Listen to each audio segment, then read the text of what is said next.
Ryusen limited edition Bunka. When I think of a Ryusen knife, I see the perfectly finished knives that meet the highest aesthetic requirements. All Ryusen knives are very skillfully crafted. They always have an out-of-this-world finish. They have perfect mirror polish, a rounded spine, just very high aesthetics in general. Therefore, they always have a luxurious and quality look to it. This Ryusen knife, however, is a bit different. This blade was forged especially for Rangoroi by Nakamura-san from Ryusen. Elwin then ordered handles from Joe Bone. Everybody knows, one of the best known handle makers, and the knives were sharpened by Elwin himself and assembled in the workshop of Rangoroi. First off, it looks different because of the kuruuchi finish and rugged fit and finish. On top of the unusual rustic look and feel of this Ryusen knife, it is forged with white number 2 carbon steel. Now that's a game changer. A Ryusen knife forged with carbon steel? It's like Tesla making a car with a diesel engine. That's unheard of. Yet, here it is. Deal with it. White number 2 is highly reactive. So, this knife, it needs to be babied a little bit. I'm keeping it clean and dry at all times. Oiling it frequently with tsubaki oil doesn't hurt either. It's a Ryusen knife which is so different from what they normally make. Somehow I find that incredibly interesting and appealing.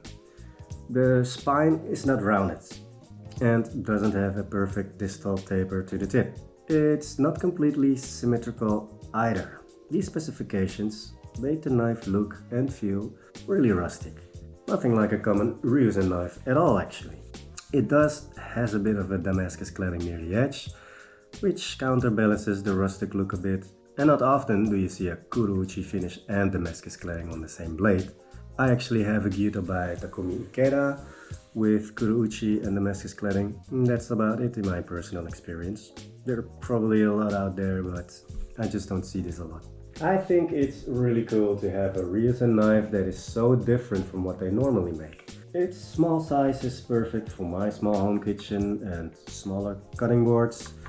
I wouldn't take it out in a professional kitchen environment since it's so reactive and I usually just need a bigger knife for the task at hand in a pro kitchen. When it comes to the performance of this knife, I have no complaints whatsoever.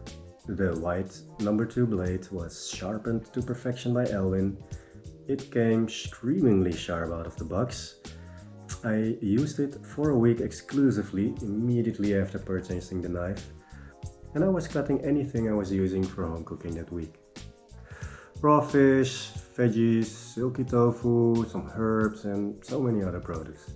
The aggressive K-tip makes precision cuts and tip work on the board a breeze.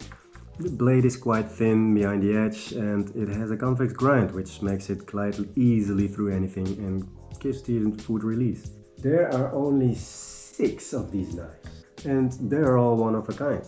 And as of today there's still one available, I believe. Let me fact check that. On this day it is still in stock, guys. I might just buy that other one too. I would like to thank Elwin de Veld from Rangoroi for realizing this limited edition Ryusen Bunkas. In general, I love his approach and involvement in the Japanese knife community, both as a master sharpener and entrepreneur.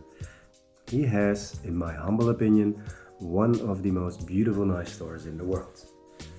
As soon as you step into his shop, you are immersed into the world of Japanese knives.